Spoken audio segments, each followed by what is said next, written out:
हर हर महादेव. जय जय श्री महाकाल. मी घनश्याम गोरे, Shivarudra natural ॲग्रोमध्ये सर्व शेतकरी बांधवांचं मी मनापासून स्वागत करतो. अनेक शेतकऱ्यांनी फोन केला, काही शेतकऱ्यांनी मेसेज टाकले, महाराज अनेक दिवसापासून व्हिडिओ नाही. काय होतं मित्रांनो, एवढा व्याप वाढलाय का नाही, तरी मी आता त्या हळूहळू त्या व्यापातनं बाहेर यायचा प्रयत्न करतो. कुंभमेळा जवळ आला पण तरी मी तिथनं बाहेर पडतो, कारण मला सहन व्हाय नाही, ती लोड खेचणं. तर शेतकरी बांधवांनो, अनेक शेतकऱ्यांचे प्रश्न आहेत. डाळिंबाचे भाव पण खाली आलेत आणि ज्या डाळिंबाला डाग आहेत त्याला तर अत्यंत कमी दर मिळतोय. तर आज आपण तेल्या, डांबऱ्या किंवा त्या कूज किंवा फळावर येणारे डाग, सनबर्निंग आहे, खारडे आहे, ह्याच्यावर आपण सविस्तर चर्चा करू. तर याच्यावर चर्चा करायच्या अगोदर तुम्हाला एक साधं आणि सोपं उदाहरण देतो. फक्त निसर्ग समजून घ्या, तुम्हाला काहीच अडचण येणार नाही. आपल्याला अनेकांना पित्ताचा त्रास आहे. आपल्याला पित्त होतं. पित्त हे बाहेरून येणारा रोग आहे का? तर अजिबात नाही. पित्त आपल्याला कुठं होतं? आपल्या शरीरात होतं. मग पित्त आहे कुठं? आपल्या शरीराच्या आतमध्येच आहे. मग पित्त हा रोग आहे का? तर पित्त हा रोग अजिबात नाही. मग पित्त काय आहे? ऍसिडिटी. काय आहे? तर ते साईड इफेक्ट आहे. कशाचा साईड इफेक्ट आहे? अवेळी जेवणाचा, तेलकट खाण्याचा, तिखट खाण्याचा, बरोबर, अपचनाचा हा साईड इफेक्ट आहे. मग ह्या साईड इफेक्टला तुम्हाला परमनंटली सोल्युशन आहे का? तर गोळ्या औषधामध्ये परमनंटली सोल्युशन आहे का? तर अजिबात नाही. पित्त वाढल्यानंतर तुम्ही गोळ्या खाणार. पित्त वाढलं तुम्ही गोळ्या खाणार, तेवढे पुरतं ते कमी येणार. कायमचं येते का? तर अजिबात नाही. मग कायमचं पित्त येण्यासाठी तुम्हाला योगासनं करावं लागतील, पोटाचे व्यायाम करावं लागतील, प्राणायाम करावं लागतील, कडुलिंबाचा पाला खावा लागेल रोज उपाशी पोटी. म्हणजे हे शास्त्र आपल्याला पाळावं लागेल. म्हणजे आपल्या शरीरात साईड इफेक्ट होतोय कशाचा? तर आपल्या दैनंदिन जीवनशैली जी आपली बदलते, त्या बदललेल्या जीवनशैलीचा हा साईड इफेक्ट आहे. हे नीट लक्षात घ्या. मला काय सांगायचं येत ना, हा साईड इफेक्ट आहे बदललेल्या जीवनशैलीचा. मग तेल्या हा रोग आहे, तर तो तेल्या रोग अजिबातच नाही. तेल्या हा साईड इफेक्ट आहे, त्याच्यामुळे त्याला औषध नाही. नीट लक्षात घ्या. माझा उद्देश निसर्गामध्ये जे आहे, वनस्पतीमध्ये जे निसर्गानं दिलेलं आहे त्याचाच वापर आपल्याला करायचा आहे. निसर्गानं जे दिले तेच निसर्गात वापरायचंय. नीट लक्षात घ्या. पित्त आपल्या बॉडीत आहे, तेल्या हा रोग त्या डाळिंबाच्या बॉडीत आहे. हा कन्सेप्ट नीट लक्षात घ्या. तो साईड इफेक्ट आहे. किंवा तुमचा डांबऱ्या आहे, खरडा आहे, तो साईड इफेक्ट आहे. हा कन्सेप्टच नीट लक्षात घेतला पाहिजे तुम्ही, तर ह्या गोष्टीला तुम्हाला लक्षात येतील. आणि मी असं काय वाचलंय तुमच्या पुढे येऊन मार्गदर्शन करतोय असं अजिबात नाही. माझे हजारो शेतकरी आहेत ह्या मार्गाने चाललेले, अतिशय जबरदस्त रिझल्ट आहेत. 100तला एखाद्या दुसऱ्या शेतकऱ्याचाच व्हिडिओ फक्त तुमच्यापर्यंत पोहोचतोय, कारण मला स्वतःला मार्गदर्शन करायला अर्ध्या तासाचा वेळ मिळेना व्हिडिओ काढायला. तर मी शेतकऱ्यापर्यंत पोहोचून तुम्हाला व्हिडिओ कधी पाठवणार किंवा युट्यूबला टाकणार हे मला अडचणी आहेत. काही शेतकऱ्यांनी पंचतत्वाचा अभ्यास करून त्याचं रेकॉर्डिंग, म्हणजे कॉल रेकॉर्डिंग मी तुम्हाला ह्याच्यात जोडून देऊ शकतो. वेळेअभावी मला जाणवत नाही. तर तेल्या कधी येतो? तर पावसाळ्यात. बघा, तेल्याचा जोर कधी असतो? तर पावसाळ्यात. आता पावसाळ्यात काय होतं? पावसाळ्यामध्ये ढगाळ वातावरण असतं, पाणी जमिनीवर पडतं. पाऊस सुरू झाला की पाणी पडलं जमिनीवर. जमिनीत पाणी किती मुरतं? त्या फरशी पाणी मुरतं का? व्हिडिओ तुम्हाला बारकाईनं बघावं लागेल, समजून घ्यावं लागेल, स्किप न करता. हे शिकवण्यासाठी हो दादा. शेतकरी बांधवांनी लक्षात घ्या की मी जे शिकलोय, निसर्ग शिकलोय, हे मिलिटरीसारखं हार्ड ट्रेनिंग असतं. आमचं जे ट्रेनिंग आहे ना पूर्णपणे हार्ड असतं. ह्याच्यात प्रचंड मोठ्या प्रमाणात परीक्षा घ्याव्या लागतात. लाखोत एखादा आमच्या पंथामध्ये टॉपला जातो, एवढं हे हार्ड ट्रेनिंग असतं. तर मला जे ज्ञान मिळालंय तर माझी भावना काय की ते इतरांना ज्ञान मिळावं आणि त्याचा जो फायदा आहे तो सगळ्या शेतकरी बांधवांना व्हावा, मिळावा. तर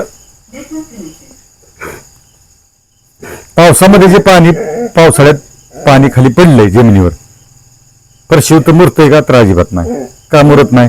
तर त्या फरशीमध्ये हवा नाही म्हणून त्याच्यात पाणी शिरत नाही. नीट लक्षात घ्या. मातीमध्ये हवा आहे म्हणून त्याच्यात पाणी जिरतंय. कंटिन्यू जिरतं का पाणी? तर अजिबात नाही.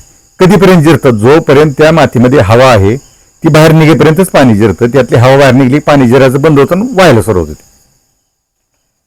म्हणजे त्या मातीला हवा मिळायचं बंद होतं, म्हणजे त्या मुळीला हवा मिळायचं बंद होतं. कन्सेप्ट नीट लक्षात घ्या. काय होतंय?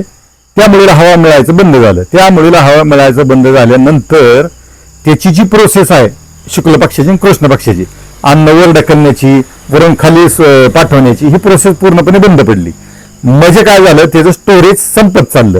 मग जोपर्यंत झाडात स्टोरेज आहे, ताकद आहे, तोपर्यंत झाड निरोगी आणि सुदृढ दिसणार, तुम्हाला फळं चांगली दिसणार.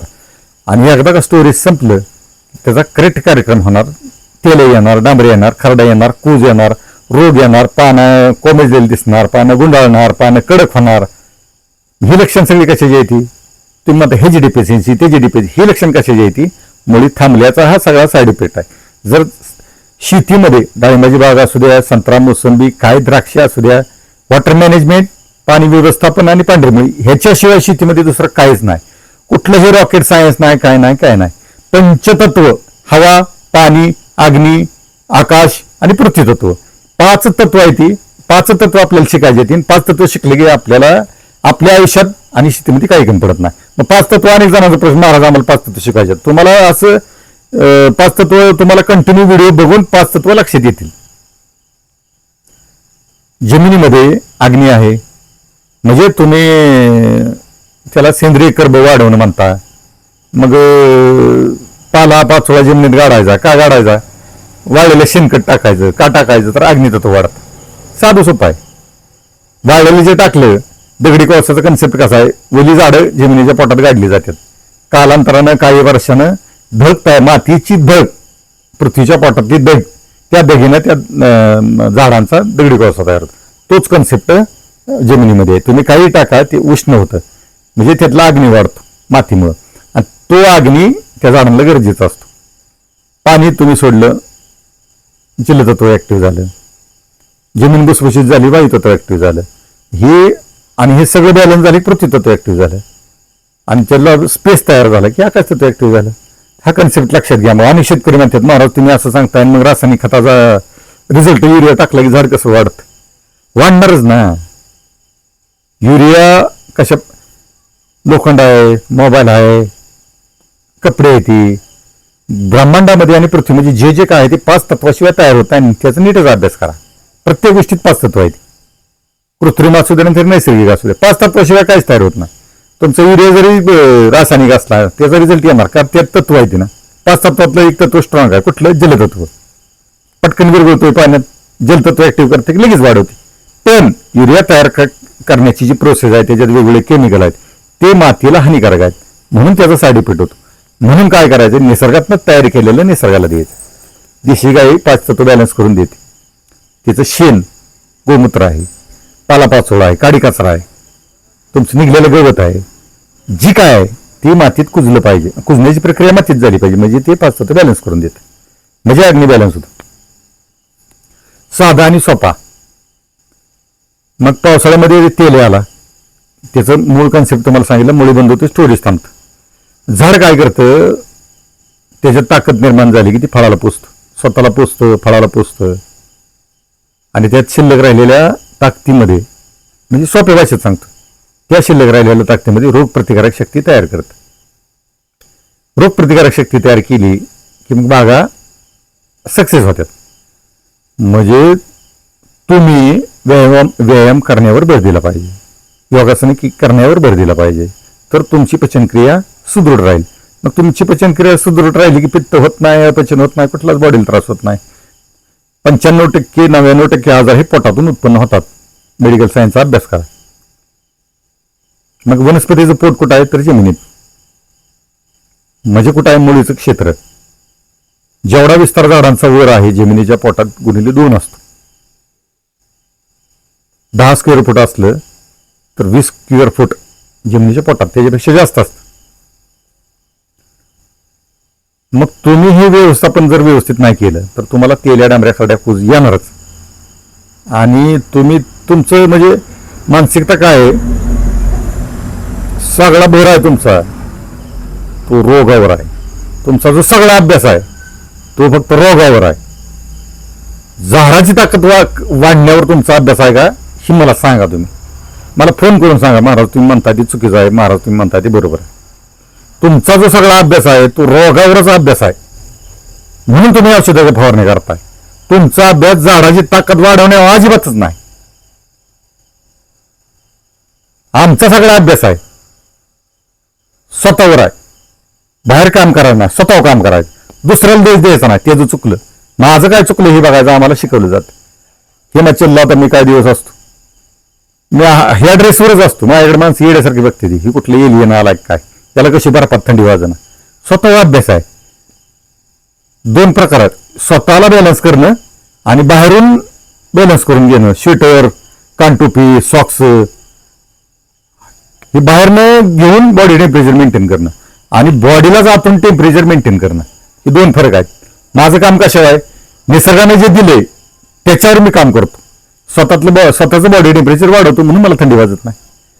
तुम्ही काय करता, स्वेटर, कानटोपी, पायमोजे ह्याचा वापर करून बॉडी टेम्परेचर वाढवायचा प्रयत्न. हा तुमच्यातला आणि माझ्यातला फरक आहे. तुमचं सध्या काय चाललंय, रोगावर तुमचा प्रचंड अभ्यास आहे. आमका रोगाला ही आमकी फवारणी कर, तमका रोगाला तमकी फवारणी कर, आणि त्याच्यामुळे तुमचा विश्वासच बसा ना माझ्यावर. बुरशीनाशक न मारता शक्यच नाही बाग निघणं. अहो शेतकरी बांधवांनो, कळी काढण्यापासून बाग तुटेपर्यंत बुरशीनाशक एकही फवारणी, असं अनेक शेकडो शेतकरी आहेत माझ्याकडे. बरं, आता बुरशीनाशकाची फवारणी त्यांनी दुकानात आणून केली, माझं काय नुकसान होणार आहे का? काहीच नाही ना. पण मी जीव तोडून का सांगतो, तुम्हाला निसर्गाबरोबर जोडून द्यायचंय. माझं काम काय आहे, तुम्हाला पंचतत्व शिकून निसर्गाबरोबर जोडून द्यायचं. आता तुम्ही निसर्गाबरोबर जोडलं की तुमच्या या गोष्टी लक्षात येणार आहेत. बरं, मी असं हवेत बोलतोय असं बी नाही, व्हिडिओ येतं, स्वतः शेतकरी सांगतात आणि काही जण कमेंट करतात हे सगळं खोटं आहे. असं होऊ शकत नाही. म्हणजे तुम्हाला जेवढी तुम्ही शिक्षण घेतले तेवढंच जगात ज्ञान आहे, ही जी भावना आहे का नाही, ही पहिल्यांदा काढून टाका. अनेक प्रकारचं ज्ञान जगात आहे. मी पंचतत्व ज्ञान सांगतो म्हणजे मी काय परिपूर्ण नाही, 5% सुद्धा ज्ञान नाही. हजारो माणसं आहेत अशी प्रचंड ज्ञानी आहे ती. फक्त आपली ऐकून घ्यायची तयारी पाहिजे किंवा त्या मार्गाने जायची तयारी पाहिजे, मग आपल्याला अडचण येत नाही. असं शक्यच नाही. एवढंच म्हणायचं ना आपलं, त्याच्यापासून लांब पडायचं. पण खरं काय आहे ती शोधायचंच नाही. असं शक्य नाही हे खोटं आहे असं म्हणून आपल्या बाजूला निष्ठायचं ना. असं कुठं असतंय का, बिगर बुरशीनाशकाचं बाग सक्सेस कशी होती, ही जी मानसिकता ना, ही मानसिकता तुम्ही बदला. ही तुम्ही मानसिकता बदलली ना, तुम्हाला कसं आहे, इतर मार्ग बंद झाल्याशिवाय निसर्गाचा मार्ग तुम्हाला खुला होत नाही. म्हणून स्वतः अभ्यास करा. या गोष्टी निसर्गाच्या आहेत, या निसर्गाच्या सानिध्यात राहा. निसर्गाची सेवा करा. पंचतत्वाचा वापर, शेणाचा, गोमूत्राचा, जीवामृत, शिवामृत, अमृत पाण्याचा वापर ह्यात करा. ह्या पद्धतीने तुम्ही पुढे चालला की तुम्हाला कुठलीही अडचण येत नाही. अनेक शेतकऱ्यांना मला फोन येतात, महाराज आम्हाला डांबरे आहे, सनबर्निंग आहे, तेलाचा प्रॉब्लेम आहे. मला टाका फोटो. एकच माझं त्यांना सांगणं असतं, फोटो टाका मला. कुठलं, मुळीचं 4-5 जमिनीत 1 एकर बाग आहे तर 4-5 कोपऱ्यातले 4-5 झाडांचा फोटो उकरून टाकायचे. 99% निमेटोड सापडणार. तुमच्या बागेला जर निमेटोड असेल तर झाडामध्ये स्टोरेज तयार होणं शक्यच नाही. आणि स्टोरेज तयार नाही झाली की रोगराई तुम्ही कशीच कंट्रोल करू शकत नाही. वरच्या फवारणीने रोगराई कंट्रोल होत नाही. फवारणीनं रोगराई तुमची बुरशी टेम्पररी तात्पुरती कंट्रोल होती, परमनंटली नाही. आणि मी जे तुम्हाला तेल्या डांबऱ्या खरडा कंट्रोल करून देतो ते जमिनीतनं सोडून वरून फवारणी करून नाही, ड्रिचिंग करून, संजीवनी नावाचं आपलं प्रोडक्ट आहे 25% संजीवनी, त्याचं ड्रिचिंग करायला होतं. तुमचा तेल्या डांबऱ्या खरडा जागेवर थांबतं. नॅचरल क्लीनर आहे आपलं प्रॉडक्ट, टॉनिक तयार केलंय ते तुमच्या डांबऱ्याचं, सनबर्निंगचं खरड्यात डाग घालवून टाकतं. मग ह्यासाठी तुम्हाला काय पाहिजे तर तुमची पांढरी मुळी चालू पाहिजे. इथपर्यंत तुमच्या लक्षात आलं. एकदा पांढरी मुळी चालू झाली की तुमचं स्टोरेज वाढतं. स्टोरेज चालू एकदा झाले की तुम्हाला बाकी काय करायची गरजच नाही. फवारणी कमी करा. तुम्ही जर माझ्या पद्धतीने चालणार असाल, माझी नाही हो पद्धत ही निसर्गाची आहे. 5 तत्व आहेत हो, दुसरं काय सुद्धा नाहीत. ह्या 5 तत्वाच्या पद्धतीने तुम्ही चालणार असाल ना, तुम्हाला कळी काढण्यापासून बाग तुटेपर्यंत कीटकनाशकाची मी आता फवारणी घ्यायला होतो का नाही तुम्हाला, ती सुद्धा बंद करून देतो तुम्हाला. निसर्ग आहे राव, अभ्यास करा. जंगलात जंगलात काय आहे? जंगलामध्ये पाला पाचोळा खाली पडतो, पावसाळ्यात पाणी पडतं आणि त्या जीवावर झाड स्टोरेज करतं, रोगप्रतिकारक शक्ती तयार करतं. त्याला इंटरफिअर कुठला नाही. आपला अति इंटरफिअर आहे त्या मातीमध्ये केमिकल घालून. तुम्ही बेसल डोस मध्ये कुठल्याही रसायनाचा वापर मातीत टाकू नका. तुम्ही जमिनी बाद करताय केमिकल त्या मातीत घालून. तुम्ही देशी गायचं शेणखत, लेंडीखत, कोंबडखत, कारखान्याचं कंपोस्ट हे भरा. तुम्ही केमिकल टाकू नका. तुम्हाला केमिकल टाकायची गरज आहे, डिफिशियन्सी आहे, तेवढ्या पुरतं ड्रिप मधनं सोडा. ह्याच्या बिलवर तुम्ही केमिकल टाकायच्या भानगडीत पडू नका. तुम्हाला काहीच अडचण येत नाही. तुमची साईज तुम्ही म्हणसाल साईजचं पहिल्या बहाराला 100-150 फळं आहे ती, तरी 700-800 ग्रॅम पर्यंत साईज जाते. बघा तुम्ही व्हिडिओमध्ये. अशा साईजला स्पेशल औषध सोडून साईज होत नसते हो. 5 तत्व बॅलन्स झाली की ऑटोमॅटिक साईज होती. साईजसाठी काय करायचं नसतं. मग हा जो कन्सेप्ट आहे ना, निसर्गाचा कन्सेप्ट आहे, तो तुम्हाला देण्याचा मी प्रयत्न करतो. मग हा निसर्गाचा जो कन्सेप्ट आहे का नाही, त्या मार्गाने आपण गेलो तर आपल्याला कुठल्याही प्रकारची अडचण येत नाही. एखादा म्हणजे तेल आहे, रोगच नाही तर त्याला औषध कसं येईल? मग मी काय केलंय, आता अनेक बागा गेल्या वर्षी ज्या उद्ध्वस्त झाले होते तेल्याने, त्यांना फळ सुद्धा सापडलं नाही विकायला. त्या बागांना, मोठ्या मोठ्या बागांना एकही तेल्याचं फळ नाही. मग का नाही? तर मी भर कशा दिला, तेल्याचा मी डोक्यातनं शेतकऱ्यांना पहिला विषय काढायला होतो. तुम्ही तेल्याकडे अजिबात लक्ष देऊ नका. तुम्ही लक्ष कशाकडे द्या? झाडाची ताकद वाढवण्याकडे. साधा आणि सोपं गणित. मग झाडाची ताकद वाढवायची असेल, स्टोरेज करायचं असेल तर मी हे सांगितलेले खतं टाकायची. आणि संजीवनी नावाचं टॉनिक आहे, आपण 10 दिवसाला, आणि मायक्रोप्रोटीन 10 दिवसाला, महिन्यातून 3 वेळा सोडायला लावतो, 3 वेळा फवारायला लावतो. मायक्रोप्रोटीन फवारायला लावतो, संजीवनी ड्रिचिंग करायला लावतो. मग ह्याच्यामुळे काय होतं की झाडामध्ये स्टोरेज तयार होते, ताकद तयार होते. पानं मला सुद्धा म्हणजे विश्वास बसत नव्हता. 4-4.5 इंच लांबीची पानं डाळिंबाची पडली. मग फोटो काढून ठेवले मी, व्हिडिओ काढून ठेवला. किती? 4-4.5 इंच चिकोच्या पानासारखी. मग काय होतं, पानात साईज मोठी की मग झाडं स्टोरेज मोठं. झाडा स्टोरेज वाढले की रोगराईचा विषयच नाही. साधं आणि सोपं. पित्त होत देत नाही ना बॉडीत. सकाळी कडुलिंबाची पानं, 2 बेलाची पानं, योगासन आहे ती, पोटासाठी योगासन आहे ती केले की मग पित्ताचा त्रास नाही, पचनाचा त्रास नाही, काहीच नाही. म्हणजे अभ्यास कुठं आहे माझा, तर सगळा झाडाच्या ताकदीवर अभ्यास आहे. मी रोगावर अभ्यासच करत नाही हो. महत्वाचं काय, तुमची ताकद वाढली की तुम्हाला रोगाकडे बळी पडायचा विषय येतच नाही. तुम्ही जेवढा रोगावर अभ्यास करताल तेवढं तुम्ही कधी सक्सेस होऊ शकत नाही. आपला अभ्यास कुठे पाहिजे? झाडाची ताकद वाढवण्याकडे. आपला अभ्यास कुठे पाहिजे? आपल्या शरीराची ताकद वाढवण्याकडे. त्याच्यामुळे काय झालं की आपल्या बागेमध्ये तेल्या नावाचा प्रकारच नाही. सनबर्निंग आलं तरी आपण म्हणजे सनबर्निंग आहे, तेल आहे, डांबरे आहे येणं म्हणजे काय, तिथली पेशी मरणं हो. मग ती परत पेशी जिवंत करण्याचं काम हे कोण करत असतं? ती वनस्पती करत असते. मग आपलं संजीवनी आपली जी टॉनिक आहे, आयुर्वेदिक टॉनिक तयार केलेली, ऑर्गॅनिक त्याला म्हणू आपण, किंवा त्याला आयुर्वेदिक म्हणू शकतो. तर ती टॉनिक काय करते? ती झाडाची ताकद वाढवते. झाडाची ताकद वाढवली की ते ऑटोमॅटिक झाड काय करतं? बुरशी कंट्रोल करते, डाग घालवते. सनबर्निंगचा असू द्या, तुमच्या डांबऱ्याचा असू द्या, खरड्याचा असू द्या, तर थ्रिप्सचं डाग जात नाही. ती कमी होतील पण जात नाहीत. मग हा कन्सेप्ट कशाच्या बेसवर आधारात? झाडाची ताकद वाढवणे एवढीच महत्वाची क्रिया आहे. तर ह्याच्यासाठी तुम्ही काय केलं पाहिजे की बागेला इनलाईन पाहिजे, पाणी सायन्सच्या खाली नाही गेलं पाहिजे. निमॅटोड हा तुम्हाला कंट्रोलच करावा लागेल, त्याशिवाय पर्याय नाही. निमॅटोडला सगळ्यात जास्त रिझल्ट कशाचा येतो? तर तंबाखूच्या अर्काचा. तंबाखू, भीमसेन कापूर, हिंग, गोमूत्र, कळीचा चुना सगळे एकत्र मिसळून त्याचा अर्क काढून ड्रिचिंग करायचे. तर त्याचा संपूर्ण व्हिडिओ हा आपल्या चॅनलवर, शिवरुद्र नॅचरल ॲग्रोवर ह्याचा व्हिडिओ आहे. त्या पद्धतीने तुम्ही ड्रिचिंगच करावं लागेल बरं का. तुम्ही ड्रिपमध्ये सोडलं, अनेक शेतकरी काय करतात, ते ड्रिपमध्ये सोडतात आणि महाराज आम्हाला रिझल्ट येणार नाही. तुम्हाला हे ड्रिचिंग करावं लागेल. शेती ही खर्चाची नाही, शेती ही कष्टाची आहे. मग तुम्ही त्या पद्धतीने ड्रिचिंग केली 100% तुम्हाला झाडामध्ये बदल झालेला दिसतो. मुळी सुद्धा उकरायची गरज नाही, तुम्हाला 100% बदल झालेला दिसतो. मग काय केलं पाहिजे? तेल डांबऱ्या खरडा खोज बुरशीचे रोग थांबवायचे असेल तर आपल्याला पहिल्यांदा मुळीकडे लक्ष दिलं पाहिजे. आणि आपलं तिथंच लक्ष नाही, आपण नुसतं फवारणीकडे लक्ष आहे. फवारणीकडे लक्ष न देता तुमचं जास्तीत जास्त लक्ष मुळीकडे गेलं पाहिजे. जमीन भुसभुशीत आहे का हे तपासलं पाहिजे. जमीन खाली कोरडी होती का पावसाळ्यात हे पण बघितलं पाहिजे. त्यासाठी बेडची उंची वाढवली पाहिजे, इनलाईन टाकली पाहिजे, पाणी 6 इंचाच्या खोल नाही गेलं पाहिजे, पाणी आडवं पसरलं पाहिजे.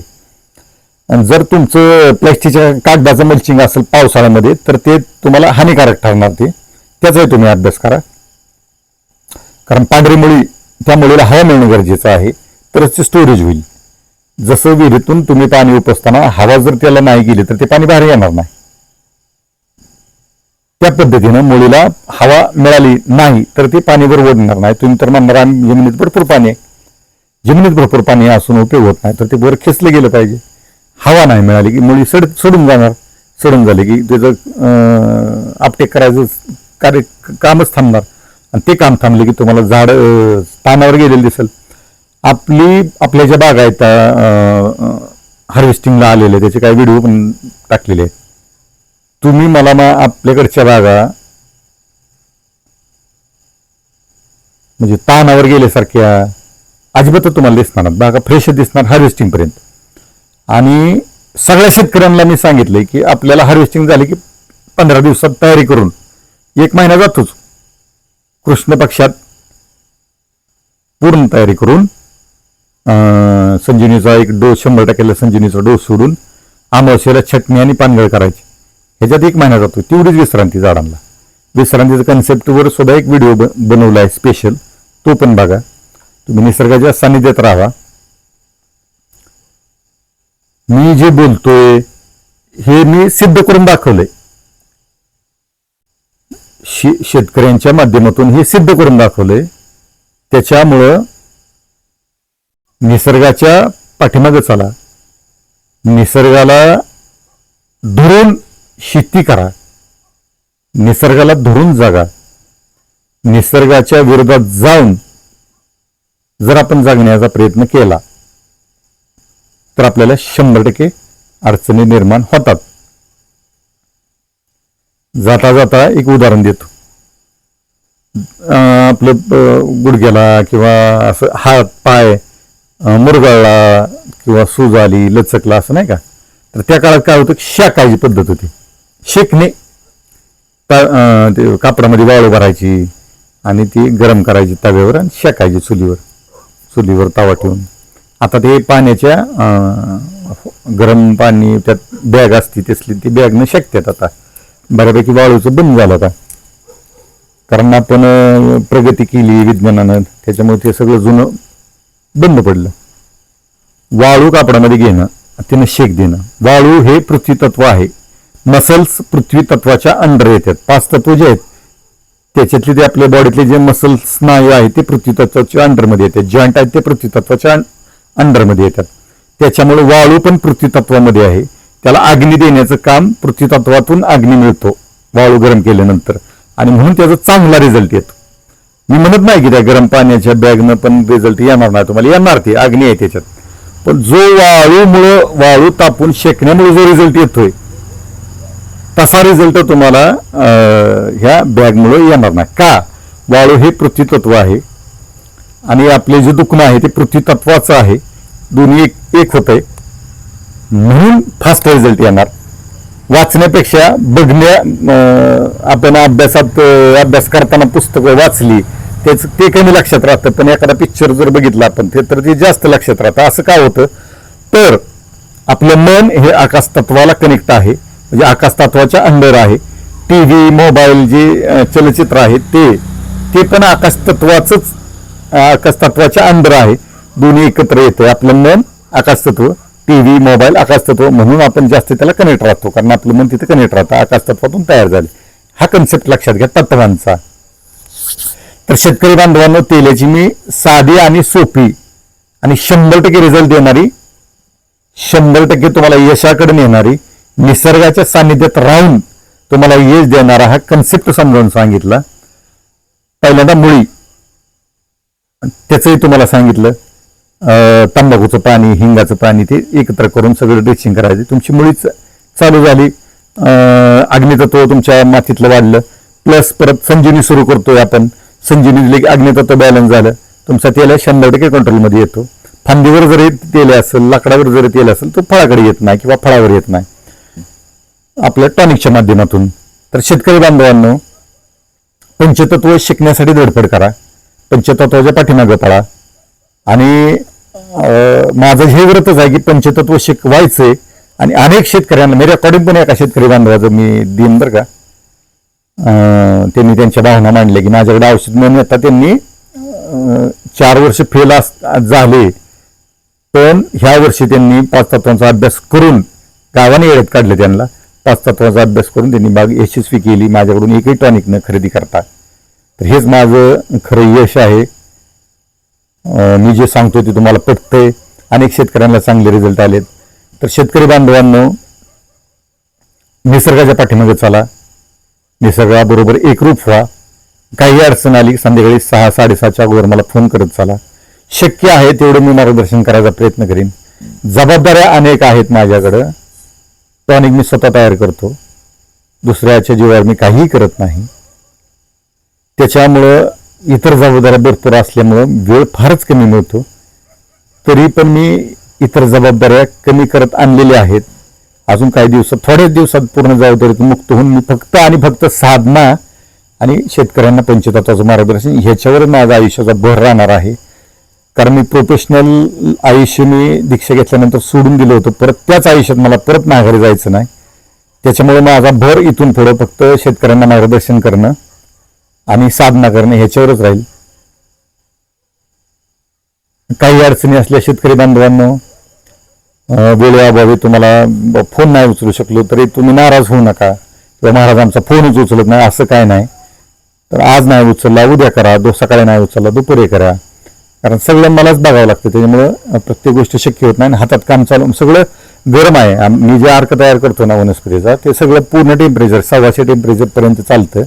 त्याच्यामुळं तिथं फोन वापरणं जरा फारच धोक्याचं आहे. म्हणजे स्टीम असते, वाफ असते. त्यामुळं तुम्ही ह्या गोष्टी लक्षात घ्या. काही अडचणी असल्या, शंका असतील तर मला 100% फोन करा. तुम्हाला योग्य मार्गदर्शन करायचा मी प्रयत्न करीन. हर हर महादेव. जय जय श्री महाकाल.